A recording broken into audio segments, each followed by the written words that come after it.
오늘 말씀 제목은 하나님의 공동체 원리입니다. 오늘 여러분 함께 읽었던 이 메시지하고 우리 말씀하고 어떤 사실 굉장히 지금 역사적인 부분을 다루고 있기 때문에 어떤 한 주제만 딱 가지고 말씀을 드리기가 굉장히 어려운 부분이 많아요. 그래서 오늘 또 역사적인 부분인데, 그런데 이 가운데 하나님께서 우리에게 주시는, 특별히 하나님 공동체 안에 주시는 굉장히 귀한 메시지가 있다는 것입니다. 오늘 이 말씀이 오늘 저와 여러분에게 능력이 되기를 간절히 축복합니다. 오늘은 이 압살롬이 아버지 다윗 왕에 대하여 반역을 일으키면서 그 반역을 수습하는 과정에 일어난 또 하나의 반역 사건을 다루고 있는 내용입니다. 그래서 압살롬이 죽었잖아요. 교만에서 설치다가 그 대군을 거느리고 있으면서도 괜히 적진 앞에 괜히 칼 들고 나섰다가 결국은 죽음을 당했습니다. 그런데 결국은 이 죽음 이후에 압살롬이 죽고 다윗이 이제 다시 왕좌에 올라가는, 황궁하는 그 절차 속에, 이 절차에서 일어난 사건이 바로 오늘 이 세바라는 사람이 일으킨 반역 사건입니다. 반역의 수장인 압살롬이 죽었습니다. 반역의 무리들에게는 큰 혼란이 아닐 수가 없죠. 이제 압살롬이 죽었으니까 더 이상 반역을 일으킬 명분이 사라지고 말았습니다. 그래서 이 유다 지파를 제외한 나머지 이스라엘의 지파들이 모여서 급하게 이 문제를 논의합니다. 결론은 다윗 왕을 다시 왕궁으로 모시고자. 가다가는 압살롬도 죽었는데 이렇게 머뭇머뭇거리다가는 이거 다윗 왕에게 공격받아가지고 패가망신할 게 뻔하니까 약삭빠르게 그런 결정을 내린 거예요. 이왕 이렇게 된 거 우리가 먼저 나서가지고 왕을 궁으로 모셔와서 공을 세우자, 이렇게 된 겁니다. 그런데 정작 다윗 왕의 지파인 유다 지파는 그 어떤 결정도 내리지 않고 머뭇거리고만 있습니다. 왜 그런가 하면 이 압살롬 반역의 주동 지파가 이 유다 지파거든요. 다른 지파들은 그냥 따라왔고 이 유다 지파가 주동해가지고 이 압살롬 반역 사건을 일으켰는데, 참 지금 다윗에게로 돌아서자니 그렇고, 지금 압살롬이 죽은 상황에서 그대로 있자니 그렇고, 참 이 난처한 입장에 빠졌습니다. 이것을 한 다윗 왕이 제사장 사독과 아비아다를 그들에게 보내서 그들에게 한 가지 제안을 하죠. 너희가 이왕 이렇게 된 거 다른 지파들보다 너희가 내 권력이고 너희가 내 종친이고 너희가 나의 지파니까 너희들이 나를 먼저 모셔가는 게, 공을 세우는 게 좋지 않느냐, 이렇게 제안을 하면서 유다 지파의 그런 반역을 덮어주기로, 죄를 묻지 않기로, 또 이 반역 무리의 총사령관인 이 아마샤에 대해서 책임을 묻지 않기로 함과 동시에 오히려 아마사에게는 군장의 자리, 그 2인자제, 왕 다음의 자리를 보장해 줍니다. 이제는 더 이상 유다 지파가 머뭇거릴 필요가 없지요. 그래서 다른 지파들보다 먼저 달려와서 왕을 모시고 이 요단강을 건너버린 것입니다. 여기서 이제 사단이 난 거예요. 다윗을 왕궁으로 먼저 모셔오려고 했던 것은 유다 지파가 아니고 나머지 이스라엘 지파였는데, 이들은 다 제쳐두고 다윗 왕이 자기 지파라고, 자기 가족이라고 유다 지파에게만 그런 특별한 제안을 해서 그들을 먼저 공을 세우게 만들어주고 먼저 그들에게 이 정치적인 이 주도권을 쥐어주는 것에 대해서 이 다른 지파들이 불만이 생긴 것입니다. 사실 압살롬의 반역이 유다 지파가 주동한 거니까 이들에게 벌을 내려도 시원찮은데 오히려 그들에게 다윗 왕의 황궁에 대한 모든 주도권과 보상을 내린 것에 대해서 다른 지파들이 납득이 가지 않는 거예요. 그러면 우리 뭐냐 이거죠. 아니 왕이 자기 가족이라고 자기 가족들하고 다 해먹어버리고 그럼 우리는 뭐냐 이거예요. 다른 지파들이 열받은 거죠. 이 상황에서 자기들이 먼저 왕을 모시려고 제안을 했으면 적어도 자기들에게도 사실을 보내가지고 뭔가 거기에 대한 얘기가 있어야 되지 않느냐 이거죠. 그런데 자기들은 쏙 빼놓고 자기 친족이라고 유다 지파에게만 그런 제안과 그런 보상과 그런 주도권을 공을 넘겨주는 이 다윗 왕에 대해서 배신감을 느끼게 된 것입니다. 그래서 이때를 틈타서 우리가 읽진 않았습니다만 이 사무엘하 20장 1절에 보면 세바라는 사람이 등장합니다. 이 세바는 에브라임 지파 사람입니다. 항상 유다 지파와 에브라임 지파는 항상 으르렁거리는 아주 쌍극 지파예요. 이 사람이 이스라엘 다른 지파들을 부추깁니다. 다윗 왕과 유다 지파에 대한 그들의 불만을 이용해서 자기를 따르라. 그래서 일으킨 반역이 오늘 우리가 읽은 이 사무엘하 20장에 나오고 있습니다. 이 세바에 대해서 뭐라고 말하느냐 성경은 20장 1절에 보니까 불량배라고 그렇게 말해요. 불량배. 성경은 불량배라고 해요. 여기서 불량배라는 것은 우리가 생각하는 그런 불량배, 양아치 뭐 이런 개념이 아닙니다. 여기는 악을 도모하는 자, 하나님의 선한 일에 반대하고 하나님의 공동체를 분열시키는 자라는 의미가 있습니다. 그리고 또 세바에 이 대해서 이 불량배라는 표현은 단순히 성경 기자가 그렇게 쓰는 것이 아니라 하나님께서 이 사람에 대한 평가를 그렇게 내리신다는 거예요. 그 사람이 어떠냐 안 어떠냐 사람들 보기에 어떠냐가 아니라 하나님이 그를 평가하실 때 불량배로 그렇게 평가하셨다는 겁니다.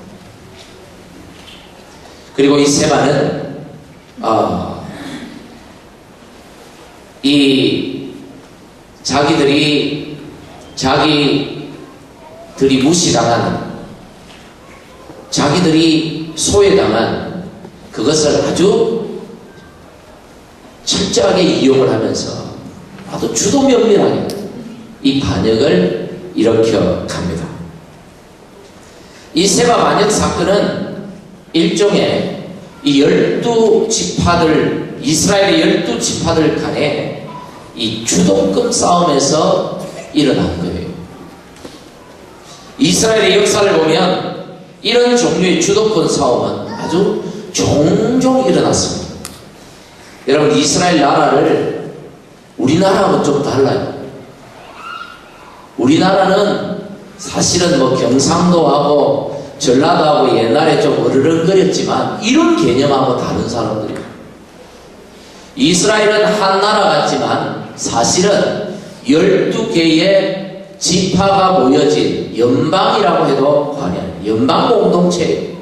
나라보다 더 중요한 것은 자기들 지파의 그런 몫입니다. 그러니까 나라가 어떤 결정을 내렸을 때 자기 지파의 손해가 되면 군대를 일으켜서 나라를 공격해버리는 사람들이 이 사람들이에요. 그렇게 성경에 아주 많이 등장합니다. 그러다 보니까 자주 지파들 간에 갈등이 많았고 서로 자기 지파의 이익을 따라 행동할 때가 많았죠. 대표적인 사건이 민수기 16장에 나오는 이 고라와 이 아비람, 온의 모세에 대한, 아론에 대한 이 반역 사건입니다. 고라는 레위 자손이고, 이 다단과 아비람과 온은 르우벤 자손입니다. 지파 사람이에요. 무슨 말이냐? 모세와 아론이 이스라엘을 흔히 말해서 독재하고 있거든요. 독재했잖아요. 모세와 아론이 사실은 우리가 성경이니까 그렇지, 이건 인간적인 모습으로 보면 이건 완전 독재입니다. 하나님의 말씀을 직접 받아가지고 전하고, 하나님이 독재하셨지만 어쨌든 그들이 볼 때 독재예요. 그래서 고라는 아론에 대해서 니는 같은 레위 사람인데 왜 너 혼자 모든 걸 결정하느냐, 이렇게 해서 반란에 참석을 했고 참여를 했고, 이 다단과 아비람과 온은 르우벤 지파예요. 르우벤 지파라는 말은 이 야곱의 12아들 중에 제일 장자가 르우벤이에요. 무슨 말이냐면, 우리가 장자 지파인데 왜 네가 레위 지파, 네가 셋째인 네가 설치느냐, 이게 이 반란 사건의 핵심입니다. 결국 하나님이 개입하셨어야 이 반란이 진압이 되었지만, 이런 식의 분쟁들이 계속해서 이스라엘 역사에 등장합니다. 왜 그런가? 여러분, 이스라엘의 12지파 이름 혹시 아십니까? 모르셔도 됩니다. 꼭 아는 게 신앙이 좋고 모르는 게 신앙이 없고 이런 문제는 아니지만, 그래도 이왕 우리가 신앙생활을 하는 거 성경에 나오는 그래도 12지파 이름 정도, 그리고 신약에 나오는 그 12사도 이름 정도는 그래도 알고 있으면 유익합니다. 어쨌든 오늘 이스라엘에 12지파가 있다는 사실을 처음 아신 분들도 아마 오늘 이 자리에 있을 거예요. 이 이스라엘의 나라의 이름, 이 이스라엘이라는 이 나라의 이름은 원래 야곱의 이름입니다. 아브라함의 아들 이삭의 아들 야곱이 형과 아버지를 속이고 멀리 외삼촌 집에 20년을 객지 생활을 하잖아요. 형이 자기를 죽이려니까 도망가서. 그래서 이제 객지 생활을 끝내고 하나님께서 복을 주셔서 복을 많이 받아서 자녀들과 재산을 가지고 돌아오는데, 돌아오는 길에 자기 형 에스가 400명의 군사를 데리고 자기를 죽이러 온다라는 소문을 들었습니다. 그러자 그는 가족들과 모든 재산을 자기 앞에 다 보내고 자기 혼자 남아서 약복강 나루터에서 하나님의 도움을 간절히 구하는 기도를 합니다. 이 성경은 천사와 씨름했다 그렇게 표현하고 있거든요. 얼마나 하나님 앞에 간절히 구했든지 하나님께서 그를 축복하셔서 더 이상 이제는 너 이름을 야곱이라 하지 마라. 야곱의 이름은 사기꾼이라는 뜻이 있어요. 너 이름은 더 이상 야곱이 아니다. 너 이름은 이제 이스라엘이다. 하나님과 겨루어 이겼다. 승리자라는 이름의 뜻입니다. 이 야곱에게는, 이스라엘로 이름이 바뀐 이 이스라엘에게는 12아들이 있었습니다. 이 12아들이 바로 오늘 이스라엘 나라의 근간이죠. 그 12아들이 각 지파장이 되고 그들의 후손이 결국 이스라엘이라는 나라를 세우게 되는 것입니다. 여러분, 그러다 보니까 장자인 르우벤은 내가 르우벤 지파인데 하는 장자 지파인데, 르우벤은 장자 지파라는 우월의식이 그들 안에 있는 거예요. 또 레위는 세 번째 아들이었지만 하나님께서 특별히 레위를 당신의 거룩한 지파로 구별하셨어요. 그래서 레위 지파 사람들은 어떤 의식이 있냐면, 우리는 하나님께 선택받은 지파다. 이런 우월의식들이 그들 안에 있었던 거죠. 에브라임 지파는 가나안을 정복할 때 그 여호수아가 이스라엘을 통치했잖아요. 이끌어갔잖아요. 이 여호수아의 지파가 이 에브라임 지파입니다. 그러니 여호수아의 지파라는 그 자존감, 그 우월감이라는 것은 말로 할 수 없는 것이죠. 베냐민 지파는 이스라엘의 첫 번째 왕을 탄생시킨 지파. 그러니까 우리는 혈통적으로 왕통이다, 너희들하고는 다르다라는 그런 이 우월의식이 있었고요. 유다 지파는 말할 것도 없죠. 다윗왕을 배출했으니까. 이런 각자가 이런 지파들이, 12지파들이 전부 다 우월의식을 가지고 있는 거예요. 이것이 사사건건 이 지파 간의 충돌의 원인이 되고 결국 나라가 두 쪽이 난 것도 다 이런 이유에서 그렇게 된 것입니다. 시므이가 다윗왕이 피난 갈 때 돌을 던지고 먼지를 날리면서 그를 저주했던 것도 자기가 베냐민 지파 사람이에요. 베냐민 지파라는 그 우월의식 때문에 항상 이 베냐민 사람들은 유다 지파의 비협조적이었어요. 사사건건 문제를 일으키는 사람들이 이 베냐민 지파 사람들.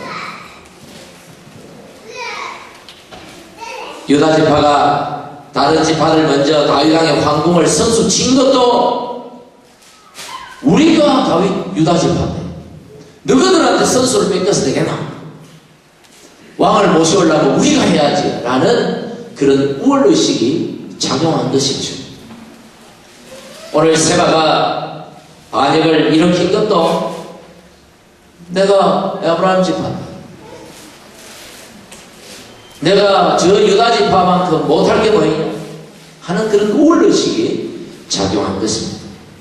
먼 훗날 솔로몬이 죽고 그 아들 르호보암이 왕이 되었을 때 나라가 북이스라엘과 남유다로 두 개로 쪼개진 것도 다 이런 의식이 그 밑바닥에 자리 잡고 있다가 어떤 계기가 생기면 이렇게 반란이 일어나고, 다행히 그 반란이 수습이 되면 나라가 하나가 되고 수습이 안 되면 나라가 두 쪽이 되는 거예요.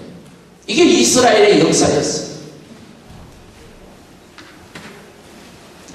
다행히도 오늘 성경 내용은 아벨이라는 성의 지혜로운 여인 때문에 이 세바, 반역자 세바를 제거하고 반역이 진압되어서 나라가 다시 안정을 찾게 되었지만, 만약에 반란이 진압되지 않았다면 여기서 나라가 두 쪽이 나고 말았을 것입니다.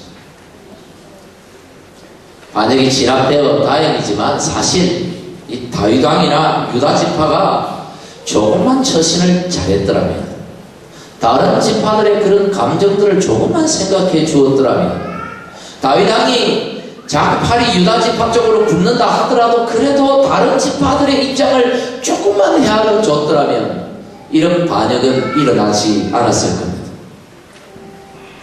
성경은 그래서 다윗의 그 우둔함, 반역이 일어난 게 다윗 때문에 일어난 거거든요. 이 우둔함을 누구와 비교하느냐? 오늘 누구와 비교해요? 이 아벨성의 지혜로운 여인과 비교하고 있는 겁니다. 그냥 기록된 게 아니에요. 성경은 다 의도가 있어요. 역사라도 다 의도가 있는 것입니다. 다윗왕의 그 이리스름이 나라를 분열시켰지만 이 지혜로운 여인의 이 지혜가 나라를 하나 되게 했다. 이게 오늘 메시지예요. 오늘 우리는 세바의 반역 사건을 통해서 한 가지만 교훈을 삼고자 합니다. 한번 저를 따라하겠습니다. 하나님의 공동체인 교회는 섬김을 받는 것이 아니라 섬기는 것이다. 이스라엘이 계속해서 반역과 혼란에 빠져든 것은 앞에서 말씀드린 것처럼 각 지파들의 주도권 싸움입니다. 모든 지파들의 생각이 우리는 이런 지파이기 때문에 반드시 그런 대접을 받아야 한다는 거죠. 로벤 지파는 장자 지파의 대우를 받아야 되고, 레위 지파는 제사장 지파의 대우를 받아야 되고, 에브라임 지파는 여호수아의 공에 합당한 대우를 받아야 되고, 베냐민 지파는 왕을 배출한 왕통의 지파니까 그런 대우를 마땅히 받아야 되고, 유다 지파는 다윗 왕가의 지파이니까 당연히 최고의 대우를 받아야 한다고 이들이 생각했던 거죠. 어느 지파도 우리가 다른 지파들을 섬기겠다라는 그런 정신이 있는 지파는 하나도 없습니다. 그러다 보니 결국 나라가 시끄러울 수밖에 없고 나라가 두 쪽이 나게 되고, 그러다가 아시리아 바벨로니아에게 포로로 나라가 망하고 포로로 다 끌려가가지고 식겁을 하는 거죠. 오늘 하나님의 공동체인 교회 안에도 이런 생각들이, 이런 의식들이 없지 않아 있어요. 나는 이렇기 때문에 대접을 받아야 한다. 나는 이런 이유로 대접을 받아야 마땅하다. 나는 이런 사람이니까 당연히 더 나은 대접을 받아야 한다고 우리가 생각한다면 교회는 항상, 하나님의 공동체는 항상 시끄러울 수밖에 없는 것이죠. 그렇죠. 여러분, 교회에서 대접을 받아 마땅한 사람은 딱 한 사람이 있습니다. 누굴까요? 목사. 예수님은 사람이 아니니까 두고. 누굴까요? 교회에서 딱 대접을 받아야 마땅한 사람은 오늘 아까 앞에 쭉 쓰인 세 가족들 뿐입니다. 이제 수료했으니까 끝이에요. 4주, 그래서 세가족반에서 4주 동안 섬겨주는 거잖아요. 딱 4주만 섬겨주는. 이 세가족반에서 나오고 5주차가 될 때가 가장 외롭고, 가장 이걸 내가 어떻게 처신을 해야 될까 모르겠고, 이게 이제 이 교회 오고 5주차가 제일 힘들어요. 섬김을 받는 자리에서 이제는 섬기는 자리로 나가야 되기 때문에 그렇죠. 여러분, 교회 와서 대접받으려는 생각은 하지도 않겠지만 꿈에도 생각하지 마십시오. 대접 안 해준다고 서운해하지도 마십시오. 교회는 대접받는 것이 아니고 오히려 섬기는 것입니다. 예수님도 마가복음 10장 45절에 우리 같이 한번 읽어보겠습니다. 마가복음 10장 45절. 웃는 거예요. 이상하다. 분명히 준 것 같은데. 예, 제가 읽겠습니다. 인자가 온 것은 섬김을 받으려 함이 아니라 도리어 섬기려 하고 자기 목숨을 많은 사람의 대속물로 주려 함이니라. 예수님도 뭐하러 오셨다고요? 섬기려 오셨다. 아니, 예수님도 섬기겠다는데 누가 감히 교회에서 대접을 받으려고 하겠습니까? 굉장히 우리가 하나님의 나라, 이 하나님의 공동체의 원리는 섬김이에요. 우월없이 대접받는 것, 이거 아니에요. 섬김이에요. 섬김. 사무엘하 20장 1절에 보면 세바가 반역을 주동하면서 이스라엘의 지파들에게 뭐라고 하면서 반역을 일으켰는가? 20장 1절도 없겠죠, 당연히. 있어요? 있다네요? 우리 같이 한번 읽겠습니다. 시작. 마침 거기에 불량배 하나가 있으니 그의 이름은 세바인데 베냐민 사람 비그리의 아들이었더라. 그가 나팔을 불며 이르되 우리는 다윗과 나눌 분깃이 없으며 이새의 아들에게서 받을 유산이 우리에게 없도다. 이스라엘을 각각 장막으로 돌아가라. 이 세바가 반역을 일으키면서 그 나머지 지파, 유다 지파를 제외한 나머지 11지파에게 뭐라고 말했느냐면 우리가 다윗과 나눌 분깃이 없다. 다윗한테 기대해봤자 얻어먹을 게 없다라는 거예요. 이새의 아들은 다윗을 얘기합니다. 왕을 갖다가 이새의 아들이라고. 다윗과 유다 지파 저거들끼리 다 해먹는데 우리가 다윗을 따를 이유가 뭐 있냐? 우리 대접도 안 해주는데 다윗을 우리가 따라갈 이유가 뭐 있냐? 우리가 뭐 덜러리 쓸 일이 있냐? 유다 지파 저거들끼리 다 해먹으라 그래. 우리 각자 돌아가자 하고 반역을 일으켰다는 겁니다. 대접 안 해주면 왕도 나라도 하나님도 필요 없다는 얘기죠. 이게 굉장히 위험한 발상입니다. 우리가 똑같이 신앙생활을 해도 어떤 사람은 기복신앙이 되고, 기복신앙이라는 말은 우상숭이듯이 하나님 섬긴다는 뜻이에요. 어떤 사람은 참신앙이 되는 이유가 어디에 있는가? 내가 중심이 되고요. 신앙생활에서 내가 중심이 되고요. 하나님이 나를 위해 존재하시는 분처럼 인식이 되고요. 신앙의 유익만을 추구하면 그건 기복신앙입니다.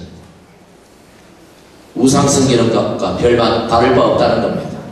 알라딘의 마술램프에 나오는 진이나 하나님과 다를 바가 뭐가 있겠습니까? 우리가 그렇게 이 교회를 섬기고 하나님을 섬긴다면 우리는 아무리 하나님을 열심히 섬겨도 여러분 구원과는 거리가 멀 것입니다. 그러나 하나님이 내 신앙의 중심이 되고 내가 하나님을 위해 존재함을 깨닫고 하나님을 위한 헌신의 삶을 추구하면 그게 참 신앙이에요. 똑같이 교회 와서 찬양하고 기도하고 예배드리고 헌금하고 봉사하고 똑같이 그러는데도 어떤 사람은 기복신앙이 되고 하나님 인정하지 않는 신앙인이 되어버리고 어떤 사람은 하나님 인정하시는 참 신앙이 되는 이유는 그 신앙의 중심이 누구냐? 내가 아니라 하나님이 되어야 된다. 내가 아니라 우리 공동체가 되어야 된다는 것입니다. 할렐루야. 여러분 섬기며 사시기를 바랍니다. 대접하며 삽시다. 겸손히 주님과 교회를 섬기는 저와 여러분이 되기를 바랍니다. 내 안에 나도 모르게 불쑥 올라오는 모든 우월의식과 자존심을 다 내려놓고 정말 하나님의 이 나라 교회를 섬겨가는 저와 여러분 모두가 되기를 주님의 이름으로 간절히 축복합니다.